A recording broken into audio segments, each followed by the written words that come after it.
সাধারণ দৃষ্টিকোণ চ্যানেলে আপনাদের সকলকে স্বাগত। আজকে আমি বানাবো মটনের লাল লাল করে ঝোল, পাতলা ঝোল, মটন দিয়ে পাতলা ঝোল। তার জন্য আমার লাগবে মটন, লাগবে আলু একটু বড় সাইজ করে কাটা, লাগবে পেঁয়াজ কুচি, টমেটো কুচি, কাঁচা লঙ্কা, আদা রসুন বাটা। ফোড়নের জন্য আমার লাগবে গোটা গরম মশলা, তেজপাতা, শুকনো লঙ্কা, আর গুঁড়ো মশলা হিসাবে আমার লাগবে রেড চিলি পাউডার, জিরে গুঁড়ো, ধনে গুঁড়ো, কাশ্মীরি লঙ্কার গুঁড়ো, গরম মশলা গুঁড়ো আর হলুদ গুঁড়ো। আর লাগবে নুন, চিনি, সব শেষে লাগবে ধনে পাতা কুচি। প্রথমে গ্যাসে কড়াইটা বসিয়ে গ্যাসটা আমি অন করে নেব। এবার আমি এর মধ্যে দেব একটু তেল। কড়াটা গরম হয়ে গেছে, এবার আমি এর মধ্যে দেব বেশ কিছুটা সানফ্লাওয়ার অয়েল। আপনাদের যদি মনে হয় আপনারা সর্ষের তেলেও এই রান্নাটা করতে পারেন।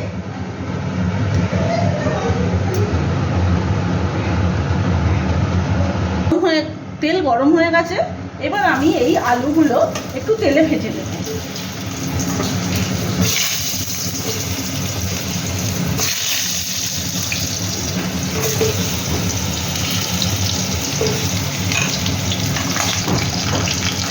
এবার আমি এর মধ্যে একটু সামান্য হলুদ গুঁড়ো দিয়ে দেব আর একটু নুন দেব, যাতে না তেলটা ছিটকায়। এগুলোকে একটু লাল লাল করে ভেজে নেব।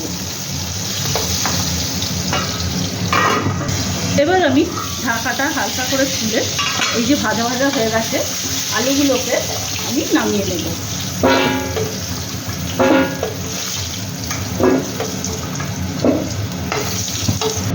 এবার কড়াতে আরেকটুখানি তেল দেব।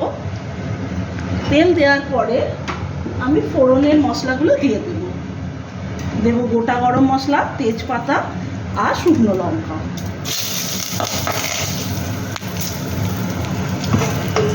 এইগুলো দিয়ে হালকা নাড়াচাড়া। এবার আমি এর মধ্যে পেঁয়াজ কুচিগুলো দিয়ে দেব।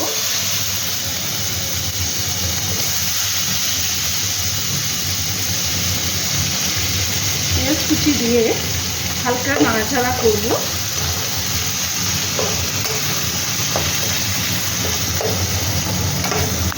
যতক্ষণ না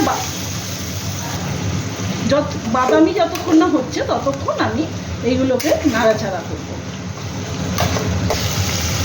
পেঁয়াজটা ভালো করে ভাজা ভাজা হয়ে গেছে, এবার আমি এর মধ্যে দেব গোটা লঙ্কাগুলো যে রেখেছিলাম আর টমেটো কুচিটা।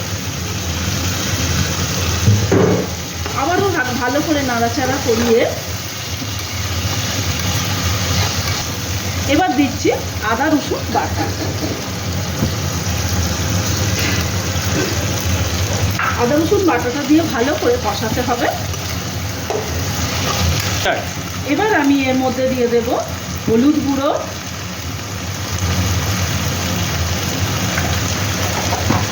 দেব লাল লঙ্কার গুঁড়ো,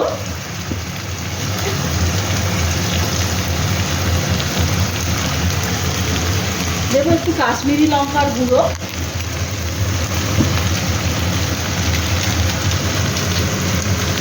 রঙের জন্য কাশ্মীরি লঙ্কার গুঁড়ো দিয়ে ভালো করে আবারও কষিয়ে দেব। এবার এতে দেবে একটুখানি জিরে গুঁড়ো, খুব সামান্যই দিচ্ছি জিরে গুঁড়ো, আর দেবো একটু ধনে গুঁড়ো, এটাও খুব অল্প পরিমাণেই দিচ্ছি। দিয়ে ভালোভাবে একটু কষাতে থাকবো। সামান্য একটুখানি জল দিয়ে মশলাটা যাতে না ধরে যায় তার জন্য একটু জল দিয়ে ভালো করে একটু কষাতে থাকবো। এবার একটু চিনি দেব, যাতে স্বাদটা ব্যালেন্স হয় তার জন্য একটু চিনি দেব। আর দিয়ে দেবো মাংসগুলো।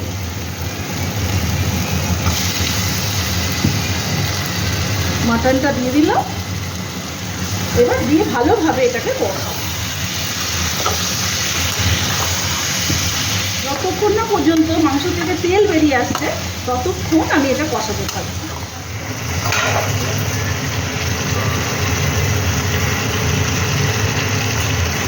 মটনটা থেকে এবার তেল ছাড়তে শুরু করেছে, এবার কষানো হয়ে গেছে। এবার আমি এর মধ্যে দিয়ে দেব ভেজে রাখা আলুগুলো।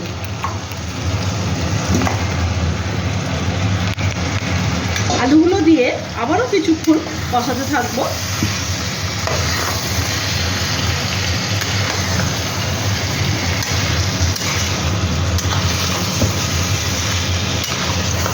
আবার মশলাগুলো ভালো করে মাংসের গায়ে লেগে গেছে। এবার আমি এর মধ্যে দেব নুন। নুন দিয়ে দিলাম, স্বাদ মতো নুন। তারপরে আমি আরেকটু নাড়িয়ে চাড়িয়ে এতে জল ঢেলে দেব। মাংসটা খুব ভালোভাবে কষানো হয়ে গেছে। এবার আমি এতে জল দিয়ে দেব। খুন্তি দেওয়া জলটা দিলে খুব ভালো টেস্ট হয়।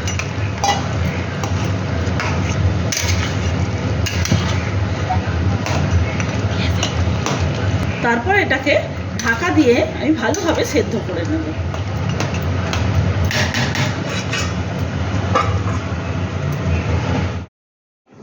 45 মিনিট বাদে ফিরে এলাম। মাংসটা সেদ্ধ হয়ে গেছে।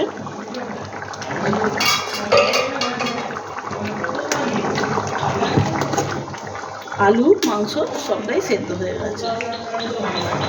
এবার আমি এর মধ্যে দিয়ে দেব ধনেপাতা কুচি।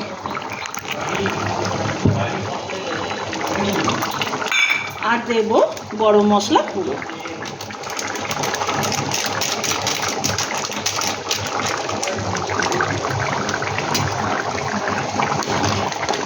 মটনের লাল লাল ঝোল রেসিপি রেডি।